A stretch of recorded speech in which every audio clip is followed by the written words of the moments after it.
Are you ready to manage your work and personal world better to live a fulfilling, productive life? Then you've come to the right place. ProductivityCast, the weekly show about all things productivity.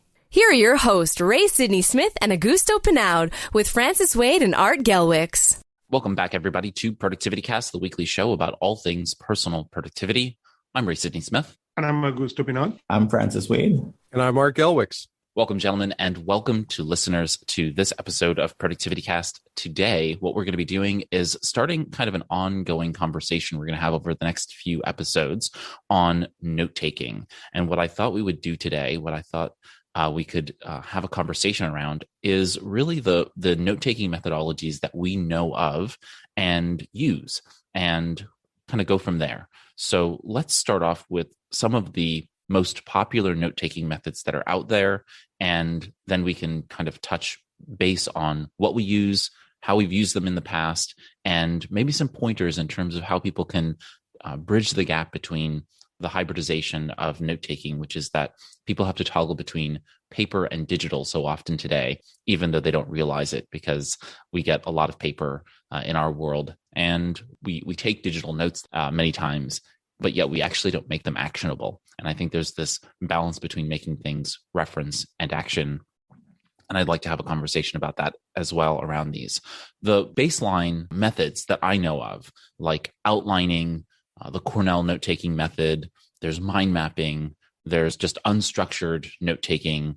There are many other ways in which we can take note-taking. Where do we want to begin in terms of note-taking methods that you know about and you'd like to discuss? Well, for me, it's a pretty straightforward one. I'm an outline guy.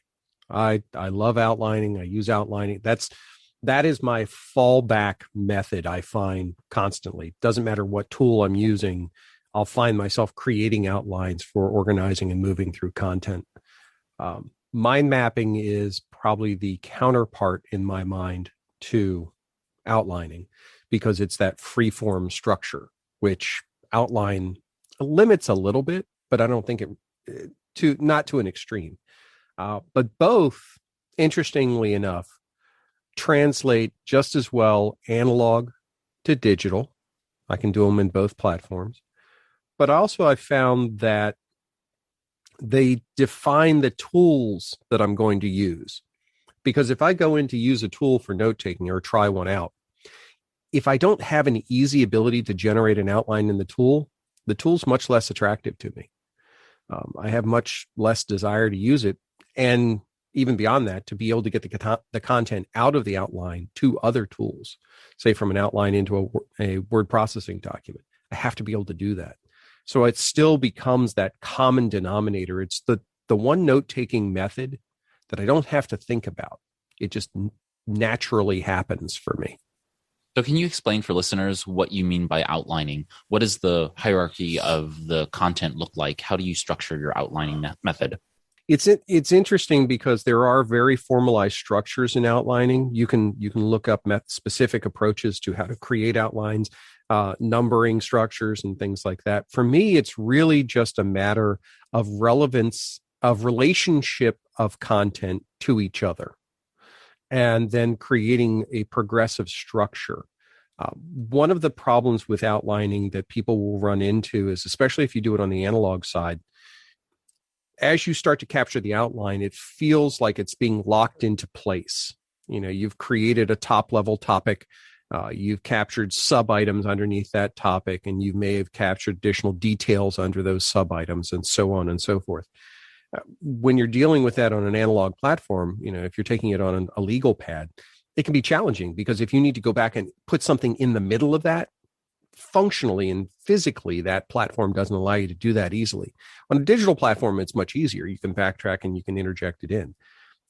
But what I find outlining is at its best is a way of providing context relevance between topics that you're dealing with. Whether you're taking notes from a book, you're going through and capturing information during a meeting, you're planning out a project, it's a great way to provide that structure for two methods that I use. One is lots of levels. I nest things deep. I mean, I will drop things in. I'll have a question, and then underneath that, I will address additional answers. If there's a statement that's made and I have my own thoughts about it, well, I'll drop in sub items under that show because that in the digital space gets coupled with collapsing and expanding. Most good tools will give you the ability to collapse and expand an outline to its various different levels.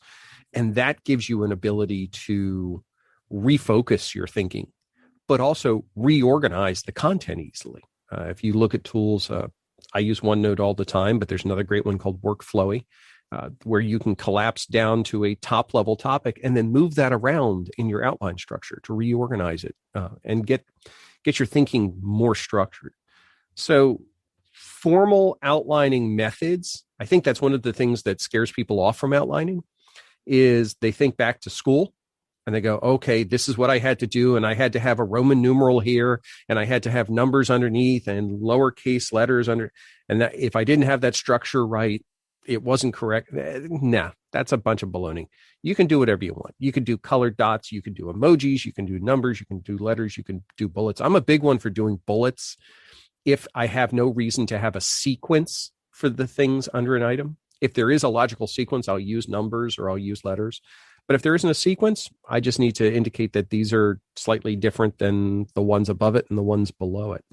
So structurally, it's relatively simple. I mean, it's exactly what we define. We just can't overcomplicate it. And I think that's one of the hangups with outlining is people get that PTSD from elementary school or middle school in this case, of trying to figure out how to structure it just right. You don't have to worry about that. Just write the stuff down.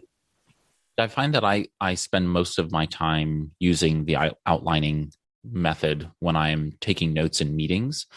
If the content is highly structured, I find that outlining is best for me because I can, bullet or 1, 2, 3 or Roman numeral 1, number 1, A, and I can follow the line of whatever that is. That tends to be in an educational environment where I'm consistently taking an online course or I'm studying something online, and that gives me that conceptual framework for being able to follow and take notes along with those items. I tend to feel like this breaks down for me very quickly for being able to review and understand the notes when there isn't a structure or a flow to what is going on. So a meeting has an agenda, a seminar or a workshop, a webinar or whatnot will have a syllabus, and I will be able to follow along with those things. If it doesn't have that, then that's where the outline method really breaks down for me. So just so that people have an idea that, you can utilize or not utilize structure here, and that can be useful to you. Let's move on to mind mapping, since Art already brought it up. Mind mapping is probably my favorite and preferred way of really capturing in general in a free form fashion when it comes to brainstorming, or even sometimes collaboratively working with people so that they can structure their own thoughts. Many times people have difficulty structuring their thoughts. And so for those who don't know what a mind map is a free form visual note-taking method whereby you create a parent thought, and that parent thought is usually in the center of a page, but it doesn't have to be, but it becomes what we call a central thought. And then you branch off from that by drawing attachments to it. These are considered child thoughts. Child thoughts can then also have child thoughts, very similar to a family tree, where a family tree continues to have branches and branches of children and child thoughts across the various branches of the family. Well, the mind map gives you this free-form capability of doing so. So you can keep kind of branching off into really infinity. And especially in a digital tool where you could potentially do that ad infinitum, where in paper you might be limited, but it gives you the capability of using creative capacity in terms of colors. You can draw concepts as opposed to just writing words. You can create bilateral relationships. You can create trilateral relationships if you wanted to. You could create as many relationships to different things just by drawing arrows to them and really doing some flexible forms of note-taking here. What are your experiences with mind mapping, and where do you see mind mapping in your world, and how does it help others? I've been mind mapping since I was a teenager, and I ran into the book that described the Tony Buzan book. I picked up the book from my father's bookcase, because he didn't use the method, but he had this book. So I read this book, and I saw where someone had mind mapped a topic like physics or chemistry or one of those scientific topics that I happened to be studying at the same time. And it laid out beautifully this whole hierarchy of thoughts and ideas and principles. But the part that really got me was that it said, this was done by a 16-year-old and it took 15 minutes. And it said that this is not an A student. This is like a B student, an average student. And I thought, oh my God, this is awesome. And I started back then. So 16, 17, I started to mind map everything. And my father never got into it. He didn't seem to be too interested. But at some point, I stopped doing it for a couple of years, maybe during university, and then picked it back up. I never stopped since. And I concur with all the benefits that you described. It's a free-form, non-linear way of thinking, and it always works better for me than trying to make a list or using any other method in terms of individual brainstorming and also organizing my thoughts, because my thoughts don't come in this, like most people, I guess, they don't arrive in this linear format, kind of hand delivered to me by the gods. They come in, jibs and jabs and bits and pieces, and they're all over the place. Not terribly, but when I'm brainstorming, they're not coming in a linear fashion. So mind mapping allows me to explore this, not just the words themselves, but also the relationships between concepts, which is what you're talking about, these lateral connections. And those connections are, for me, almost impossible to make in a list. They're very hard to make, but in a mind map, they flow quickly. And also they spur off other ideas. So I use Evernote to take an individual idea down to its depth, so to speak. So I would use a mind map first and then take the idea from a mind map and turn it into something else. But the mind map is where all the juice comes from. That's the exciting part. That's the part I can't predict. And that's the part that it's now become, however old I am, it's now become a habit. It's the only one I really use on a daily basis, on a regular basis. Yeah, mind mapping for me is the tool when it comes to any sort of creative work. If I have to do anything that I'm brainstorming or doing ideation work or anything like that, mind mapping is it, because that visual representation of all this jumbled thought that I have going on at any given time and being able to create relationships and move things around and work almost in a tactile space goes so far to helping that process move through. And you're right, capturing that in an outline structure becomes difficult because you have this artificial construct around it, whereas a mind map is whatever you want. Now, the downside that I found with mind maps is they're very difficult to translate for other people. Handing your own mind map over to someone else takes a lot of translation for them. And it's actually one of the reasons why I like the tools I do, because the mind mapping tools I use spit out outlines. So, it logically translates that and then into a word processing application. So, but mind mapping, absolutely. Anybody who has, I don't even want to say just creative work. If you are even remotely visually focused in your learning and your operation and the way you interact with things, you are doing yourself a major disservice by not at least looking into mind mapping. Mind map is probably my first line of defense for thinking, for taking notes. There is interesting because there are things I like about other methodologies that we will cover, like the Bujo, not for processing, but not for thinking, but for after and organize those and being able to search. But mind mapping is for me the main tool of thinking, because you mentioned earlier about structure of meetings. I will say 80% or 90% of my meetings lack that structure. We have people jumping left and right and no really a structure where outline will be completely useless for me.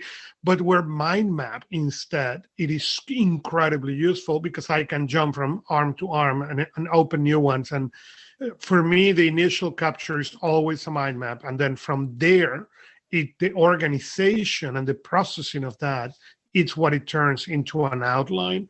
But yes, mind map, the ability to add images, colors. There is a lot of studies about even the colors. And when I coach clients on this process and I teach them, the mind maps, I teach them change colors during the meeting. And before I do all this in the iPad, when I used to do it, bring markers and blank notepads to meetings, and people look at you like, are you insane? Yes, I am. But my notes were not bad because the change of the color immediately make you think on other things. And again, there are a bunch of studies on the colors, green means money, orange means trust, and things like that. So as you are doing this process, if you have never used colors, play with them. You will find your favorites, and it's just what attracts your way of thinking. But it's incredibly useful when you add the colors to those mind maps. Yeah, if you ever want to see a visceral reaction to something, take a mind map tool, put it up on a projector in a meeting for the first time that an audience has ever seen it, and where it has like the central bubble of what the idea is, and then just start building the mind map in real time as you're talking through this. And you'll just, it's amazing the way people react, because there's like, what the heck is this thing? I'm so intimidated, but I'm so amazed. That's the kind of reaction you get. And some will actually dig into it, but they realize that there are different ways to doing things. And this is about as different as you get in my book. When it comes to note taking, this is that far end of the spectrum of highly visual, highly interactive type of structure, unlike something all the way on the other end, like a Cornell notes or something like that. My experience with mind maps and big meetings, it doesn't work because a lot of people get distracted and intimidated by how fast the thing can grow. That in bullets, people don't feel that. So I don't use it much for large meetings, but when you can get into small settings or even just taking notes, it is incredible. And what I have done over the years is I take the notes into my mind maps, and then when I process that, then I share the outline. And that has provided me a better experience than try to do the mind map live. Yeah, I will do it live specifically when I'm trying to get people to change how they're thinking. If I've found that with an ideation exercise, if they've gotten themselves into a linear path of thinking, or in worst case, they're thinking about we've tried this before and it won't work mindset, I found mind maps are a great way to break that, because it gets them away from that traditional thought process, and it says, okay, but you haven't thought about it this way. Let's flip this on its head. And it is a struggle at times. I'll admit, some people don't react well to it. I mean, they look at it and they feel overwhelmed and they feel confused, and because they like that structure, they think that structure is going to lead them to an answer. And they don't realize that mind mapping is one of those tools that you can thrive in chaos with. That you can go through a session, you can go through, hours of thinking about something and come up with something completely different than what you had any inkling as to what you were going to do. And that can be very liberating, and it can be very intimidating. So it takes some time and you have to ease into it. But once you cross that threshold, I think it's definitely worth being in your toolkit. Talking about toolkit, some of the features that I really like in mind mapping tools that are really useful are in multiple tools, but you can choose the mind mapping software of choice. But I'll give a few things here that I like that you should look for when you're trying to find a mind mapping tool. One is sharing and collaboration features. So many times you want to be able to collaborate and or share a mind map, and ones that allow you to do either real-time collaboration or at least sharing that mind map so that you can send it to someone, have them work on it and send it back to you. I really like ones where you have a central tool where you can share the same mind map and work on it in a web environment. And so import-export features are really, really important. To your point, Art, earlier about being able to throw the mind map into, say, workflowy, see it in an outline format, and then export it again and see it in a mind mapping format. I use that all the time. I translate between one mind mapping tool and another, so that those import-export features are really important. The ability to link a thought in a mind map to another mind map is really, really powerful. And I use this all the time. So I have a master mind map, and then I will have other mind maps linked from that master mind map to those others. And that allows me to keep my mind map in a manageable size while still being able to jump quickly to those thoughts that are full mind maps themselves. Being able to have iconography in digital mind maps. Obviously, if you're using paper and pen to mind map, you don't need to worry about iconography. You can just, use your drawing skills at that point. But certainly being able to do iconography. And then some mind mapping tools like the brain, the personal brain, Mind42, and otherwise have task tracking capabilities directly inside of the mind mapping tool.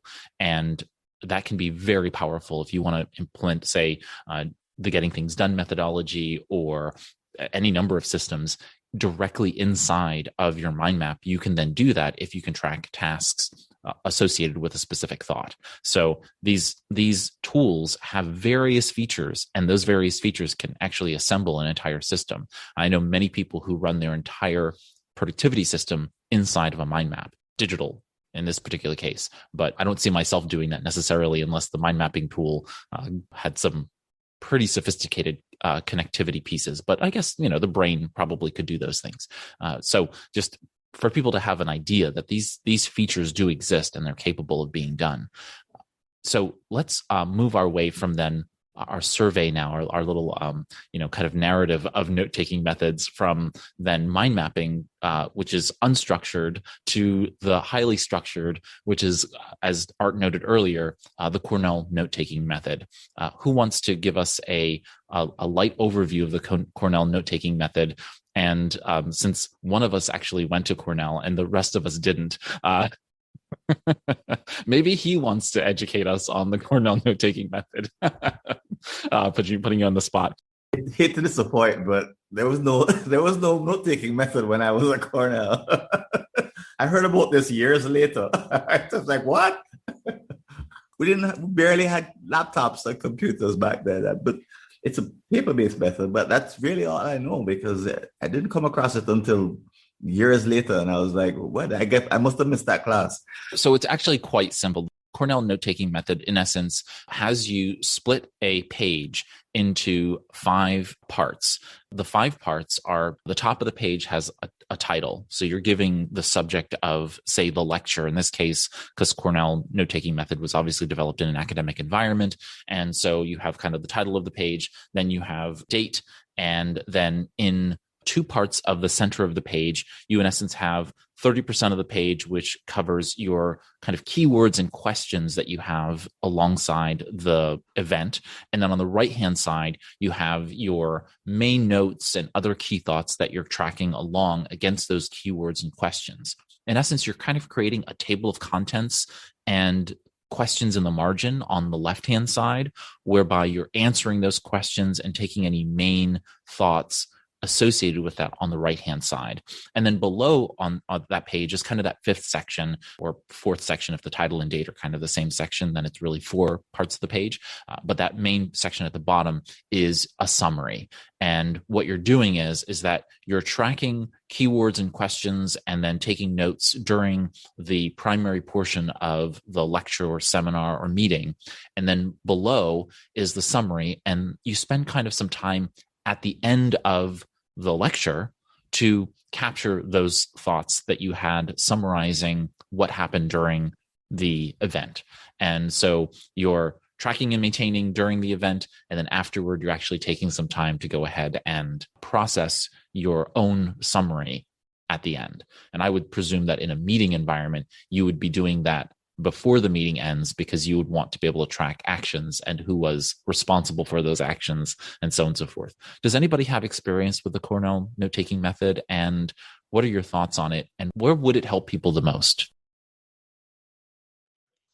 For me, I don't remember when I discovered the paper. The paper was the first thing I discovered. Okay, the line, and that was my first, at least, formal thinking, note-taking way. And to this day, if I'm not going to do, even if I do mind maps in paper, okay, I cross the line so I can put the easy to recall things on the side. That was for me something that really changed my notes, because my handwriting is awful and has always been awful, and it's only going to get worse. That's my decision.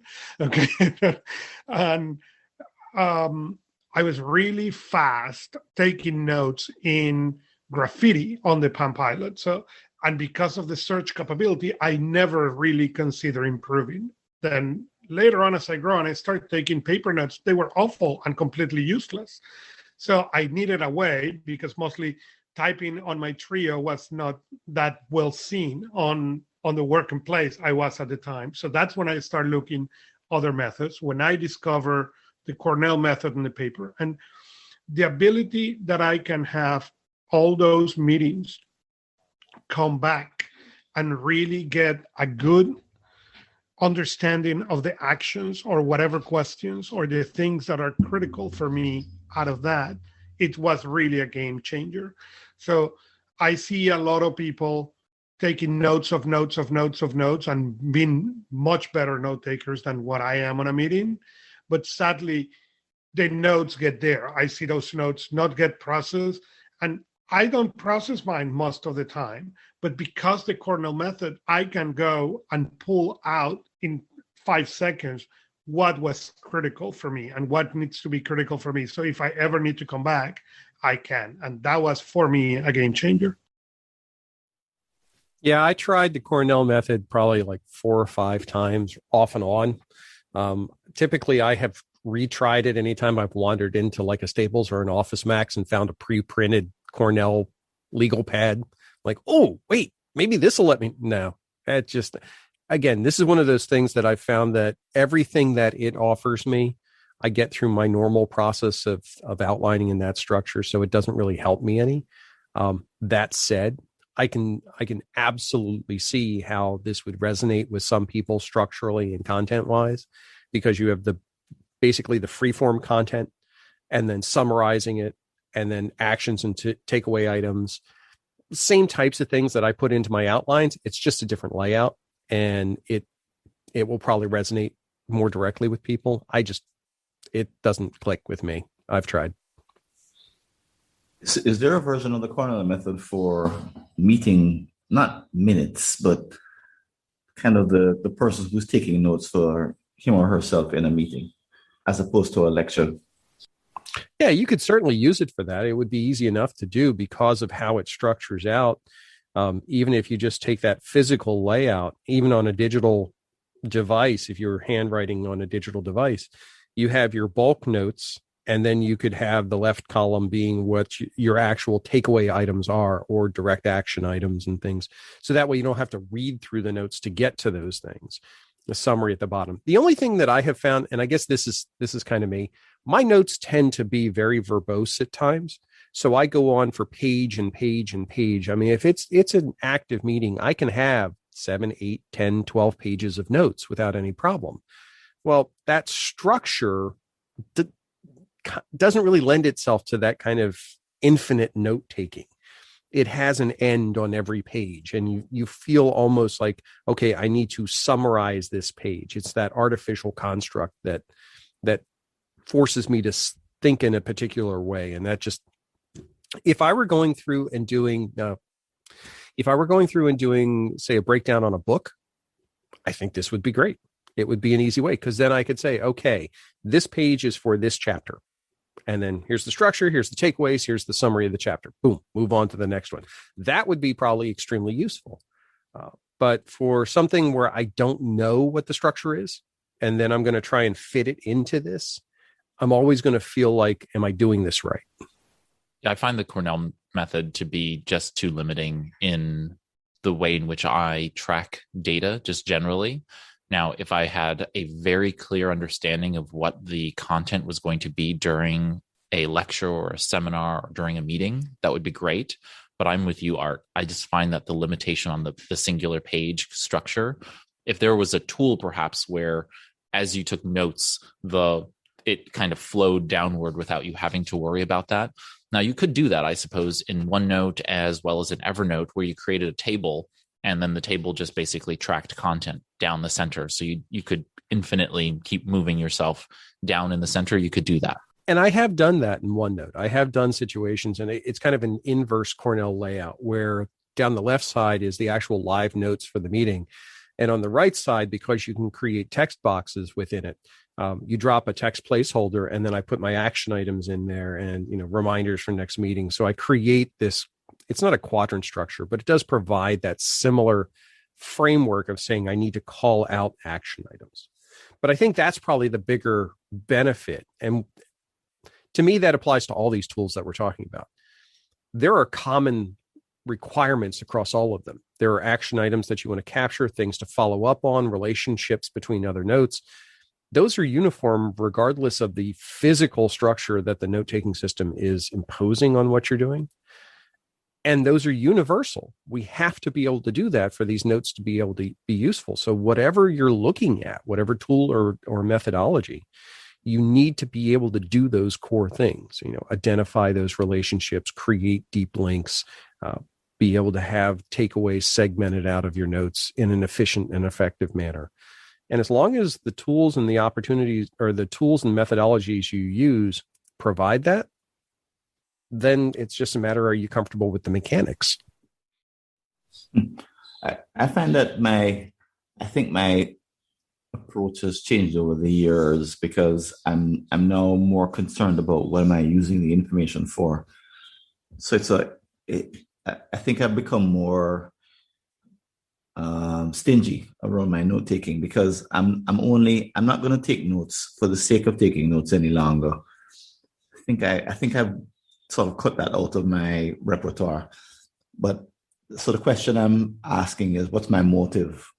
And if the motive is, like, for example, in a meeting, I question the purpose of many meeting minutes, simply because I've been in meetings where they've captured lots of minutes, and in the next meeting, nobody can remember what they were supposed to do because they didn't capture the most important thing, which is what are you supposed to do? Or they buried it in the minutes, and the minutes didn't come out the day before the next meeting, which means that nobody could act on what they were supposed to. So in that context, it's more important to, as soon as an action item is created, is to send it out to the team, either through something like Telegram or WhatsApp, is to immediately put it in existence. And that's more important than taking the notes or taking the minutes, is to get it into a place where everybody can see it and the owner can know that I'm now being watched because I now have that action item. So that's one example. Yeah, I think the idea of the Cornell method, I think, needs to be immediately modified to your own needs. If you're not in an academic setting, I think if you are a scholar or if you're a student and you are in an environment where you're taking a lot of notes and they are structured, I think the Cornell method works. Again, now that we've talked it through, and I think, oh, well, yeah, you could probably do this in an Evernote note in a table and kind of structure it for kind of a free-flowing center section. That could really work. Create a template, or there's probably a template in the Evernote template gallery. And then you'd be able to then track those notes. For me, I just really don't see the need for the separation between these main content ideas and questions. So like that whole main content area, we're capturing thoughts and so on and so forth. Kind of jumping into our next kind of thought, which is the sentence note-taking method, sentence structure method, which is what you're really talking about, Art, when you say that you're taking pages and pages of notes. You're really probably just, writing out those thoughts in probably not full sentences, but semi-full sentences or whatnot. And for me, I actually started my younger academic world all doing that method. Everything the teacher said, I would then summarize in my own words as full sentences. And so I was interpolating, in a way, everything that was being given to me. And I thought that somehow that was helping me. At some point in time, I recognized that I had just a better memory related to this information. I don't know what it was, but I realized that writing all of that stuff down really did me no good.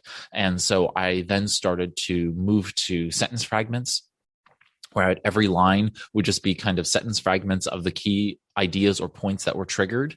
And I found that actually then became monotonous for me because by the time I was in middle school and high school, I would take down these kind of thoughts throughout the notes, but none of them really stuck for me in terms of being useful. And so then what I started to do was, instead of actually taking notes in terms of what the teacher was saying or professor, I was then taking down my own questions and things that were prompted by the discussion. And that actually started to really highly engage me in the material much more during the lectures, because being the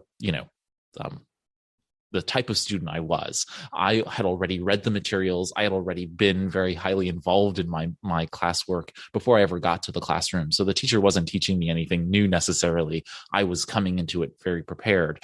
And so my goal was to actually keep myself like paying attention to what the teacher had to say in the classes. And so by going in this kind of question and response perspective, I was having a dialogue, kind of like a meta dialogue with what was being said in the meeting, in the class, and in my own internal mind. And that was really, really helpful. So anyone who's kind of in that space, know that you can keep yourself engaged in the conversation, even if you're not taking notes in the sense of like taking down what the person's saying.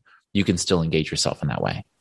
Yeah, it's really fascinating that you bring that up, because I have found as I've gotten older, and I take more notes professionally, I've moved from taking notes for a factual record to taking notes to have an internal narrative.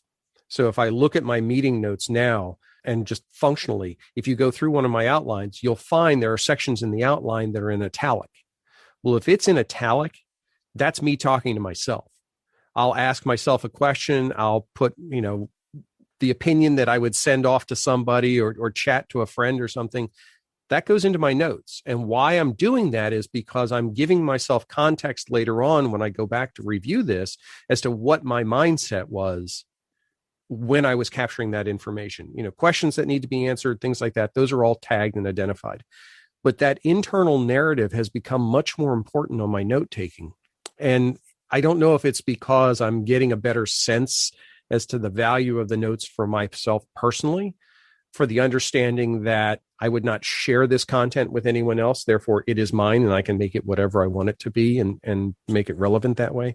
Or the fact that, and I have caught myself this way quite a bit, I go back and look at notes and I go, the heck was I talking about? What is that? And I found that a lot with the sentence, short fragments, take quick notes. Then you go back and say, wait, I don't exactly remember what that is. So being able to go back and have that narrative with myself over time, especially on a topic that extends over time, I can see the evolution of the thinking, and it helps me quantify how did I get to a particular decision or recommendation, not necessarily what the end recommendation was, but what's the logic behind it? How did that build? And was there a flaw in there? And can I fix that? So it's almost like a journaling approach. It's almost like a mini journaling within the notes themselves. But like I said, you got to be careful of that, because if you're going to share those notes with anybody, you got to do some serious house cleaning. For sure. If I hear a good idea, I'm not capturing it for this. A good idea in the sense that it's something I want to explore later. I'm not capturing it for the sake of, certainly I'm not going to take an exam based on it. And I really don't care about my being able to recall it randomly. And even to recall it if I were prompted for a recall. I don't care about those needs. What I do care about is capturing it in a way that when I go looking for a topic to write an article on, which I need to do every 2 weeks on a schedule. So I have to, for my column, I need to find an idea every 2 weeks. So I go through my list of things that I've captured in meetings. So the feed for that is being in a meeting or a call like this one, getting an idea and immediately putting it in a place where I can either transfer it to my list of ideas or putting it directly in my list of ideas right away. So the purpose is, I'm following a process, and the purpose is very well defined and very clear for me. And if I hear something that's interesting, but I know I'll never write anything about it, I'll just let it go because it's not a part of my workflow. So I won't capture it if I don't sense that I have a future need for it. I'm not capturing it just in case any longer. Like just in case it shows up on the exam, I need to capture it. So I don't have an exam coming. So I agree with you. I think now that I'm away from the world of academia, I'm focusing on the three things that really would move the needle from a 1 hour conversation. If I can find three things. Is it something, it's interesting as we talk through this, it's making me think about it a little bit. Do you guys think it's because the further we get away from our period of formal education, the more we shift from notes for memorization and recitation and moving more into notes for application? Yeah, I have a suspicion that all over the world, there are people taking minutes of Zoom meetings that they're also recording. And someone is asking, why are we doing that again? Because, we're used to note-taking as in writing and capturing in text.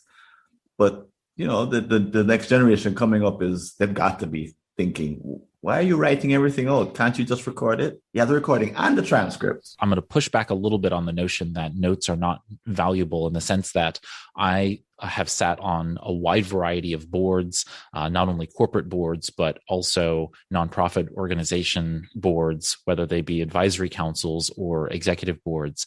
And the idea of taking appropriate minutes and following parliamentary procedure in terms of those minutes are actually incredibly important, both from the legal and regulatory compliance perspective, but also in just recently having a situation where two different nonprofit organizations fell into conflict over the fact that they took all of these notes and then all of the notes from both of the organizations somehow disappeared and a conflict ensued, right? And so it turns out that neither organization over the course of 20 odd years was really taking notes. Somebody was taking notes, quote unquote, and unfortunately, the relationship, which is actually tied up with, monetary situation, was misunderstood or just really never fully documented between the two organizations. And so the pandemic has, of course, changed a lot of things, and it caused a conflict between this organization. And the thing that I would have really appreciated is if there was clear documentation in meeting minutes for what had happened and how people had decided on things so that we had a clear understanding of how things moved forward. Thankfully, I was a third party, so I was able to, wag my finger and then walk away. I didn't have to actually wade into the conflict. But the goal here, though, is really in being able to understand what happened in the past so that can inform you in the present when memories fail us. Memory is not as good as you think it is, and frequently memory is a story that we are telling ourselves in the present about the past. We consolidate memory, and so over time what happens changes because many of us have this, family folklore and things of that nature. If you think about any of those stories passed along to you by family or otherwise, those things change. And the same thing will happen about how you experience, say, a professor's tone or a lecturer's tone or somebody in a meeting. If I'm capturing that in real time, I can then say, you know what, Bill was neutral about the situation, so that after the fact, when my memory says Bill was really upset about the way in which we decided on that thing, in my head, I can go back to my notes and say, Bill was actually neutral. That's me applying that memory to it. It's not actually what happened. So I think there's a real value to tracking and maintaining, especially if you fall into those categories where you have to recall information that is not really important all the time, but it's important in those key moments. If that's the case, then the recording is the better place to go, if you really want to do that. But for the action items, the immediate deployment seems like a better, putting it right into either email or right into some other tool. But it goes back to, what's the purpose of the capture? Or what's the purpose of the what are you using it for? And I think that's where things are changing, because whereas the needs are all the same, nothing has really changed with respect to what you need from a meeting and what you need from your notes. So the need, whether it's to pass an exam or to get ideas for a paper or to hold someone to account for a meeting, the end motivations are the same. It's just that we have way more choices now with respect to how you capture that information, how you deploy it immediately. Do you deploy it immediately? And I suspect that it would free up lots of people's time who are in meetings from doing things like taking notes because you don't know that the recording is going to be available or there's no recording being done, that your written record is the only record. And if your written record is the only record and there's no transcript and there's no recording, then your note taking is really important. But if, as you come to trust recordings and transcripts and probably put some AI on it at some point and give you the highlights, as you come to trust these other tools, they should free us up to do other kinds of creative things, not related to the task, related to the meeting. That would then allow us to have better quality conversations. I'm wondering. Yeah, I found that I've shifted my note taking too, also from when we think about articles and content. I mean, I'm constantly pulling stuff from feed readers and things like that. There was a period where I would have instinctively tried to read the article and take notes about it. And I don't do that anymore, honestly. I mean, I use Instapaper as my primary consumption tool because I pass things over to Instapaper. It strips out a lot of the content. I can go through and type in one or two little notes about things or highlight things. But for me, it's more awareness that content piece about that topic exists. I have it in my archive. I can go search for it and find it when I need it. But I don't need that active note taking unless I'm doing exactly like what you're talking about. If I'm writing something or I'm producing some piece of content that needs to have that context provided, and also needs to be able to, be able to cite where these ideas originally came from, then I'll have that piece. But I've moved away from that quite a bit. And I think it's primarily because when I go back and look at the notes that I've taken by hand around those topics, after time, I get no value from them. They're just there. And I have to go back and quantify and say, okay, was that energy that I expended to capture that handwritten that way or detailed that way worth it? Did it actually contribute to the end goal that I have? And in most cases, there was a much easier way to do it and get the same value out. So yeah, I agree with you there. I wanted to make a quick note here about something you talked about earlier, which was the idea of putting things in italics, which I really like. For me, I actually put my just initial R at the beginning. So I usually put R:, and then that's my internal dialogue with myself. So I just wanted to let people know that there are different ways in which you can signify that this is not something that was said in the meeting, but something that you just thought during the meeting. And I really like to make sure that's the case. That's also the case when I'm actually reading books and taking notes against books, because many times I'll forget whether or not an idea was mine or the author's in a book. And I want to make sure that if I had a new novel idea that came from a book, that I give myself credit for that. Many times I'm not doing anything with that, but it's still nice to know like, oh yeah, that's a novel thought. And I may want to do something with that in the future. But I don't want to misattribute that particular item. And so then it's like, oh, that isn't the author's idea. That's actually my idea. So many times I'll look in a book and I'll say, oh, this book said, and then I'll say, oh, no, actually, that was me saying that in my notes about the book because it's spurred from the book. And so it's good for you to be able to just differentiate those pieces when you're taking notes. Like this is your idea, not somebody else's idea. And also my thought there is that I want to be able to attribute, pieces to the book appropriately. So I want to be able to do that. So I differentiate that. In Kindle, since you're capable of coloring your notes, I also color them in addition to putting that R:, which is my initial. You can put your own initials. You don't have to put mine. So you can you go ahead and put an initial just to give yourself a signifier that this is your thought and your idea, and kind of go from there. This is a great way to use something that we've talked about in the past, which is the embedded tagging as well. You look at tools like Workflowy, OneNote, Evernote, the ability to tag at a line level. OneNote has kind of weird ways of handling tagging, but one of the things you can do is highlight a section and apply a tag just to that section, and then go back and say, give me everything tied to that tag. Workflowy, you can do it at a line level and that sort.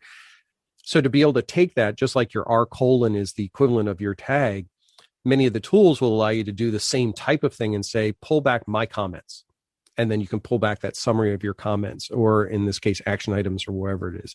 So this is where I go back to what we talked about earlier, which is think about what you need to do with what you're capturing, and then make sure that's doable within the tools framework that you're creating and you're working with. I will say this in response to your thought, Francis, that somehow transcriptions and AI are going to be able to help us here. The reality is that I would rather take, for those of you who are kind of pulling back the veil, we have an episode agenda for every episode that we do here on ProductivityCast. And if at any given time after the episode, while we create transcripts for you, the listeners, I would never go to the transcript to learn more about what we discussed in an episode. I would always jump to the episode agenda where we're all capturing and corralling together the outline and the notes and the things in which we discussed. And so I'm frequently taking notes directly into the agenda. And so that's where I'm taking my notes. And many times I will jump over to Evernote and I'll take a note, while we're meeting, and I'll think, oh, this is novel. Let me capture that into my own notes. It's in that space that our thoughts are being combined that are not necessarily in the recording itself. And that augments the knowledge. And so augmenting the knowledge of what's happening in the meeting is as important as the meeting words that are said. And so I don't want to devalue for people the fact that when you are in a meeting, we're having thoughts and other items that may not actually get put into it. Also, the fact of the matter is that they're introverts, and introverts also need a way in order to be able to contribute to a meeting. And that's not always in speaking during the meeting. And so if we want to bring introverts and ambiverts who are just in an introverted, kind of moment during a meeting to be able to be included in those meeting thoughts, we need to really capture both sides of that. And I think that both writing and speaking are important to make a whole meeting. And so I just want to keep that in mind for everyone, that if you're not the most loquacious person, like the four of us here, we don't have any problem with turning on a mic and talking. But there are people who in a meeting would not be comfortable with piping up and saying their piece. And if that can be done in a written format, that's going to be more useful to you. And that can then be incorporated into the meeting minutes. And then people can review it and note that there were some important ideas that were not necessarily discussed in the meeting itself. And this is where I really encourage people who are introverts to actually put those thoughts into the agenda to begin with, so that can be discussed during the meeting, as opposed to getting that in the meeting minutes and then people not actually reviewing the minutes afterward, and therefore it kind of gets lost. So try to get those into the agenda more than into the minutes. Well, one of the most popular features when Teams came out, I got this from a whole slew of people. Ooh, you can do an automated transcript of a recorded meeting. It'll generate a transcript for you. Yeah, at about 70% accuracy. So that becomes part of the challenge, is now you've got something that has a transcript that now you're going to count on that transcript, but are you going to count on that? So the technology, you have the recording and the transcript, and you can go back and dig through that. I'll play devil's advocate, though. We can't get people to read meeting minutes in one email, much less dig through an hour's meeting recording that they just sat through and didn't pay attention to in the first place.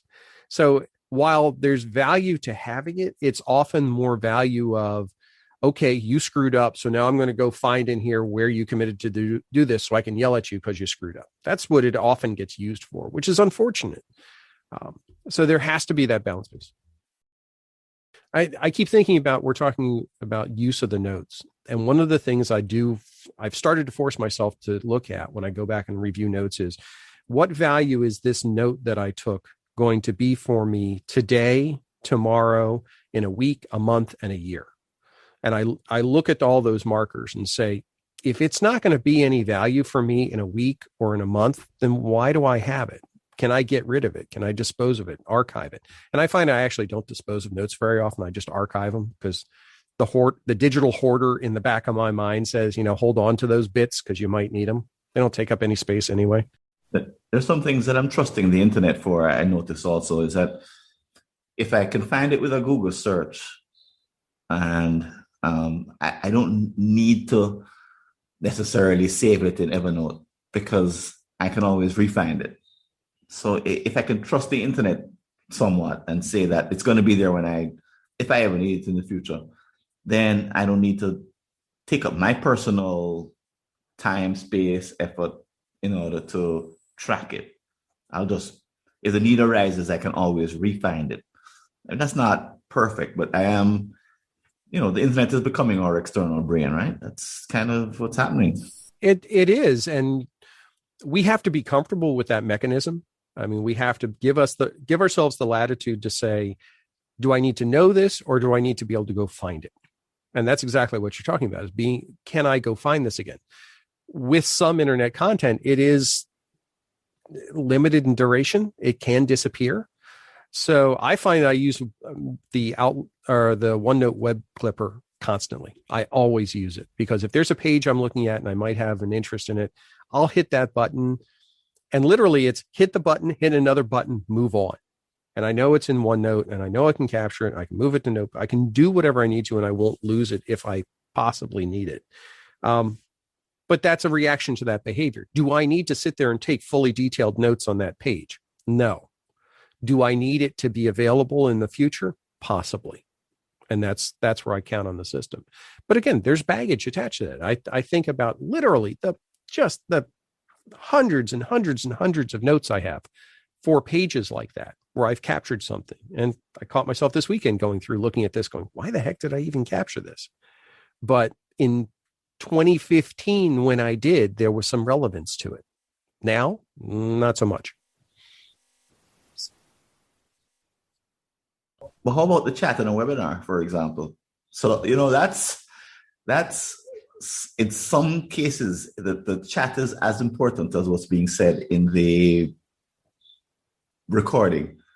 And I've seen, conversations take place in the chat that you're right, it can't happen on the stage in a webinar or with the person who is leading it, because it would be too chaotic to get everybody in talking all on top of each other. Although that does happen. It does ruin meetings in Zoom, for example. But the chat seems to also serve that purpose that you're talking about, Ray. There's some people who are really comfortable and they spend the whole meet, and if they're listening to even the main event, but they're getting so much value from the chat itself. And that strikes me as, I don't know if you call it a form of note-taking. It's a form of meeting. It's as much of the meeting as the main video recording. It's just that it's in text. I think that you're absolutely right. The combination of the two is becoming this whole new thing that I wouldn't have thought would have become a thing 2 years ago. But definitely, I've seen so many examples of it now. I've been on the stage when people are chatting, or I'm chatting, other people are on the stage. It's like this alternate universe that supports and complements what's happening in the main video. The back channel can be really empowering in those types of interactions. It can also be very disruptive. You can wind up with both of those cases. But I wanted to touch on something before I lost it. One of the things that we're talking about, the recording and being comfortable with using your voice for that. That's actually a great way to bridge these two. And I'm not talking about recording meetings. I'm talking about using speech to text.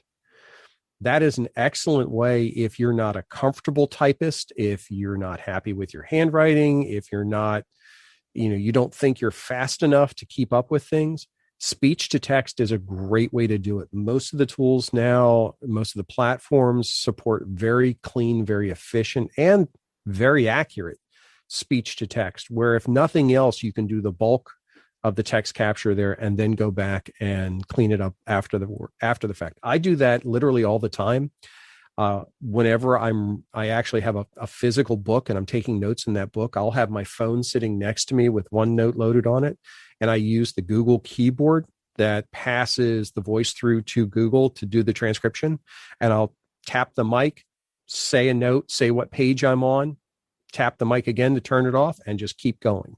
My hands don't have to leave the book. I don't have to worry about typing in. I don't get distracted by structure or anything like that. And I can just keep going through what I'm doing.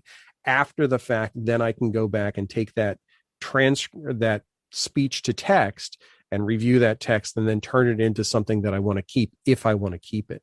So that's a habit I use all the time. And I'm not a slow typist by any stretch, but it's just more efficient to go straight from my mouth into the machine than it is to have to pass through my hands and the keyboard and artificially get cleaned up in the application. Fantastic. I did want, before we ended, to talk about the fact that there is the charting or the matrix note-taking method. And this is just the idea of using some level of matrix, whether that be a table where you outline the various portions of a meeting. You can really structure a chart in so many different ways.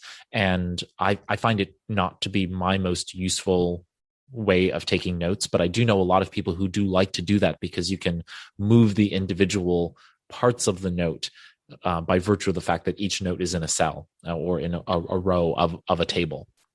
So for those of you who may be interested in that, well, maybe at some point in the future, we'll come back to that topic. But those are the various kind of note-taking methods that we're aware of and have used and so on and so forth. And obviously transcription and using voice to text and others are really also powerful and important. Well, this was actually really an interesting conversation, I think, about the various note-taking methods and the way in which we all see, perceive, and use note-taking in our own worlds. We have lots more to talk about note-taking as we make our way forward in this little mini-series about note-taking. And so I appreciate everybody's thoughts and conversation here.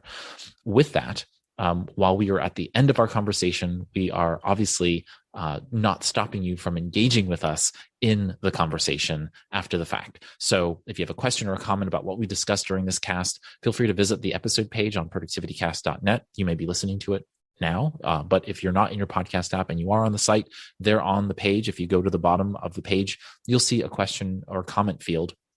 You can go ahead and comment or question us directly in there. By the way, if you need to get to any ProductivityCast episode really quickly, just use the 3-digit episode number following productivitycast.net / So productivitycast.net /001 would be the first episode, 002, and so on. We'll get you directly to that episode very quickly. I want to, if you have a topic about personal productivity you'd like us to discuss on a future cast, feel free to visit productivitycast.net / contact. You can leave a voice message, that is voice recorded message, or type us a message, and we'll be happy to see if that's something that we'll talk about in a future episode. And so thank you for your suggestions always. I want to express my thanks to Augusto Pinaud, Francis Wade, and Art Gelwicks for joining me here on ProductivityCast each week. You can learn more about them and their work by visiting productivitycast.net. I'm Ray Sidney-Smith, and on behalf of all of us here at ProductivityCast, here's to your productive life. That's it for this ProductivityCast, the weekly show about all things productivity, with your hosts, Ray Sidney-Smith and Augusto Pinaud, with Francis Wade and Art Gelwicks.